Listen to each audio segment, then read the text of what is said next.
everyone, today's video is going to be on how to choose your perfect foundation color. And I know there's lots of videos out there that you can watch that are going to help explain this, or a lot of articles that you can read. And I want to try my absolute best at keeping it really simple for all of you, because I know it can be kind of overwhelming. And to be honest, I deal with a lot of people in my job that are still not choosing the right shade or undertone for their skin, or to be honest, they're really overwhelmed or intimidated when it comes time to walking into a store and saying, I don't know what I'm looking for, please help me. And that's what I'm here for. So if I can help one of you, 5 of you, 10 of you, that's good enough for me, and at least I help make a little bit of a difference. The first thing that you need to understand, and remember too that when I was doing this video, I was like, damn, my foundation better be on point, because if that's what I'm talking about, people are going to be judging. So let's not stare too much. So anyways, the first thing that you need to figure out for somebody is their undertone. So that's when cool, neutral, and warm comes into play. The easiest way to put it is cool has more of the pinks and red to their skin.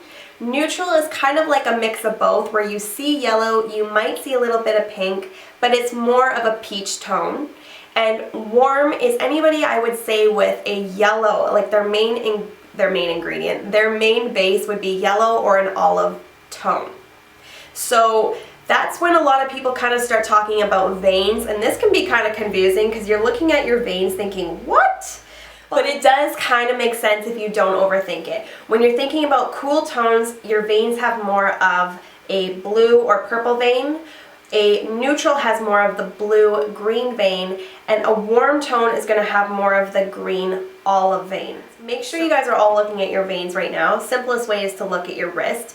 When I'm looking at mine, I see kind of like a mix of the green-blue vein, so I'm going to single myself out as a neutral. Another cool fact that I read about too, which is just kind of cool when I was thinking about easy things to narrow this all down for you, was this whole jewelry measure. So if silver flatters your skin tone more, you're cool. If gold jewelry flatters your skin tone better, you're warm. And if you find that silver and gold both flatter your skin tone, then you are neutral. How cool is that? It's kind of accurate. I brought a ring of each so that you guys could tell. What do you think? I like to think that both of them flatter my skin tone, but that's up to you guys to decide. Another pretty accurate way of being able to choose your undertone is looking at your skin. So I chose to wear a shirt that is really gonna show you what kind of skin I have. And the reason is because you want to be able to see your chest, your neck, and your face. You can't just base it off of your face, because to be honest, when I take my makeup off, my face is a completely different color than my neck and my chest. It's actually much lighter, and I have freckles, and I find that I blush a lot throughout my cheeks. They get rosy, so it's completely different. You can definitely see pinks in my cheeks, but that doesn't make me cool tone. And when it comes time to choosing a foundation, so say you've narrowed it all down, the best way at doing it is to be able to match your skin tone on your neck. So I like to say, don't have any foundation on when you're going in to be color matched, because a lot of people will come to me and say that, you know, they're looking for another foundation, but they're like, no, please leave my foundation on, I have to go out later. I look at them and I think, okay, well, it's not going to be accurate because we're matching it to your foundation right now, but who is to say that that foundation is the right shade for you?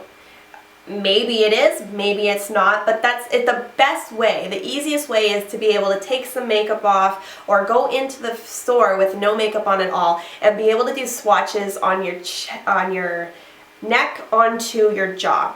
You should be able to find the shade that is going to blend right into your skin tone.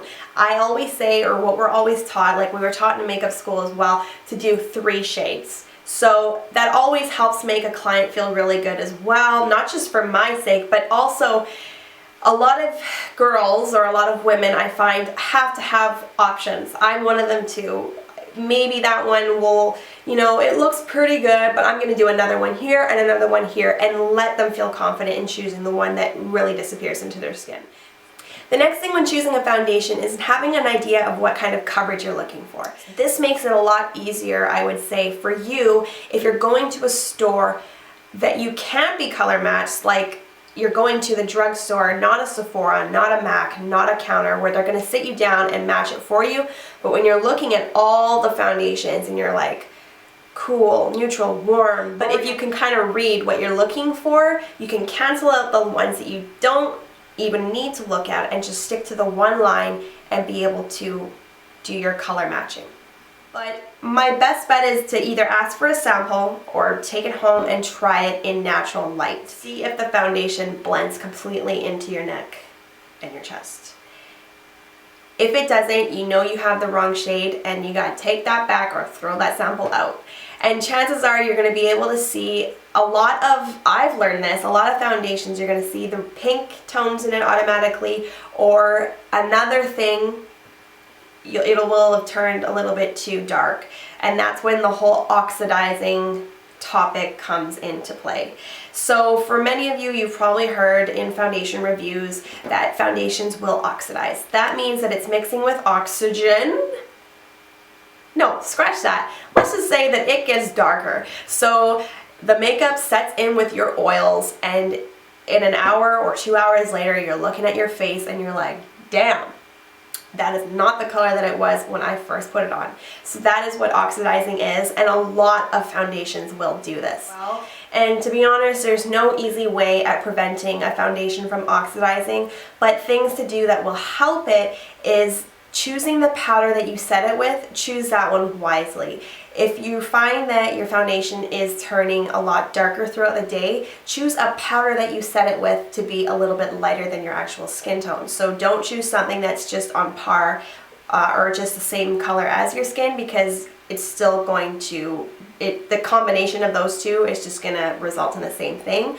Whereas if you set it with a light enough powder, it'll kind of counteract with that and won't be as much. Another thing to do before setting your foundation with the powder is take like a blotting sheet, a tissue or something, and blot the foundation first. So taking off that film of the oiliness, or sometimes the foundations can just feel really slippery on your skin.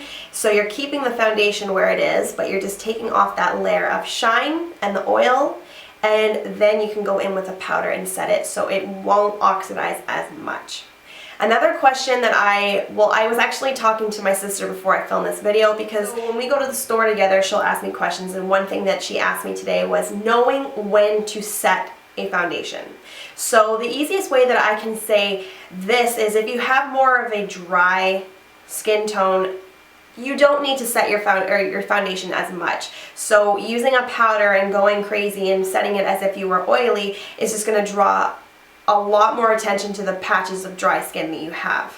So if you find that you get, like if you are dry but you get shiny throughout the day, which is super common because our oils come through our sweat, we perspire, I should say, we get shiny through our T-zones. So you can use blotting powders, or I would say just take a little bit of like a mattifying powder and do your T-zone. If you have more of an oilier skin tone, I do find that you need to set your foundations regardless of if it's a full coverage or a stay matte. You still need to set it because we oilier skin tone girls get shiny through the T-zone, cheeks, everywhere. So you don't need to be afraid of the powder. Obviously, if you're using a glowing style or a more glowy foundation, you want to keep the glow, so you want to keep that iridescent radiant look. So don't take it all away, but just set anywhere that you would get shiny throughout the day. So that would be your T-zone again. Last thing that I would recommend to many women, it's like when you're doing a multiple choice test and you don't know what the answer is, they always say to go with C. In this case, I do believe that if you are kind of thrown for a loop when you're looking for a foundation, go with neutral. It tends to be more accurate than choosing one or the other, because neutral tends to be a little bit of both in that one foundation. Another thing that I would recommend with, if you are choosing a foundation in 5 minutes and you have no other choice but to choose one, and you can't choose between the one that's, you know, you think it looks pretty good but it could oxidize, it does show it to be a little bit darker, and then there's one that looks, oh, is that a little bit lighter? Go with the lighter one. I know that sounds crazy, but chances are it is going to oxidize with your skin. And number two is if you're putting it on, you can always warm it up with a darker powder or a bronzer or all that. So one more thing I'll throw in here, not to confuse you, but a beauty blender. A beauty blender will save your life. It does a really good job at blending it all in so that it just does the work for you. So say you're working with a more full coverage and you're like, oh my gosh, I don't know how to blend this out, or it's just sitting on my skin. Get that puppy wet, blend it all out, and you'll have less problems with mixing your foundation in to make it look more natural. So I hope that I've helped you solve your problems in choosing a foundation, or at least given you an idea for stuff to keep in mind when you go to the store the next time. Any questions, don't hesitate to ask me. I'm always here to help. And that's it. Thanks so much for watching. Don't forget to subscribe, and I will see you all in my next video. Bye.